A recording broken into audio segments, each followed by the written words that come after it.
Basil, this is the Moto X Play. The Moto X Play, announced alongside the Moto G 3rd generation and the Moto X Style, is the mid-ranger of the bunch, I suppose. It's around £270 here in the UK, which is a pretty decent price considering what you get on here. Specifically, I'm talking about a 5.5-inch Full HD display, 16 gig or 32 gig onboard memory, micro SD expandability, and the real thing I'm talking about, let's face it, that 3630 milliamp battery. If anyone had any concerns about this thing not lasting a full day, well, then I don't know what planet you're living on, because frankly speaking, it's the best screen to battery spec ratio I've seen in a very long time. So let's take a look at the box. You can see on the front, you've got a picture of the device itself.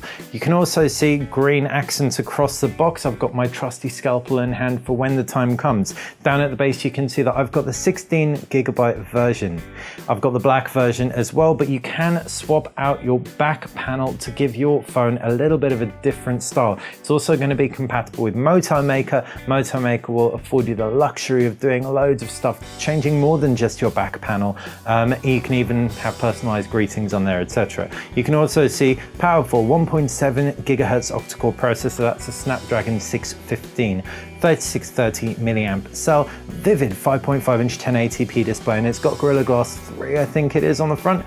You've also got 21 megapixel camera with a color correcting temperature CCT dual LED flash. So that's the Sony sensor, the new Sony sensor.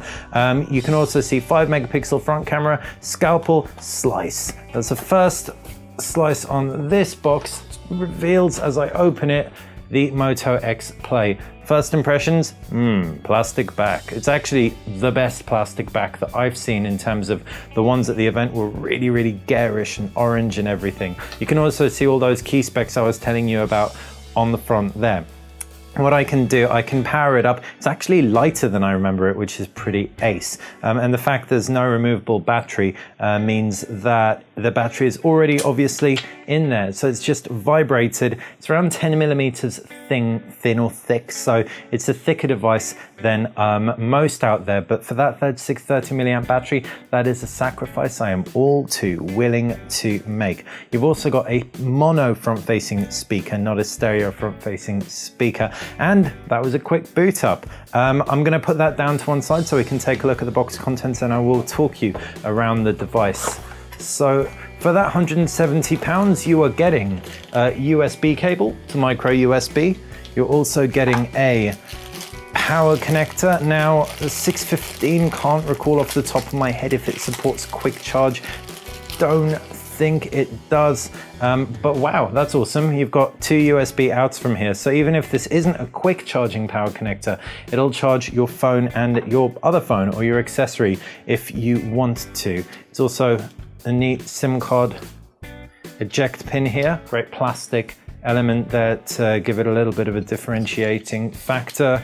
And finally, README, quick start guide. Pictures, which everyone loves, let's face it, can pan across. You've got all of Motorola's cool features in here, Motorola Assist, and on top of that, it's also got the gesture-centric support and the voice actions that everyone's grown to love about the Moto X, which is great. Now can pull that into frame. So we've got a super black one, we've got a black background, so apologies for that. What I will do to up the contrast a bit, I will put the box in the background. Let's see if I can keep that open. There you go. So you can see the phone right here. 5.5-inch Full HD display. It actually looks very good. I'm not gonna lie. Head on, it's nice and superficial. Reminds me massively of the Nexus 6. Unsurprising given Motorola's design language there. Front-facing 5 megapixel camera. Right-hand side, you can see power button and volume rocker. Down at the base is that micro USB connector. Left-hand side, no buttons. Up at the top, nano SIM slot and a 3.5mm jack. Like I said, this black version's backing actually looks and feels better than I remember it at the launch event, which immediately suggests that if you are thinking of picking up a colored variant, you might want to opt for the black one if you want something a little bit more subtle, a little bit more demure.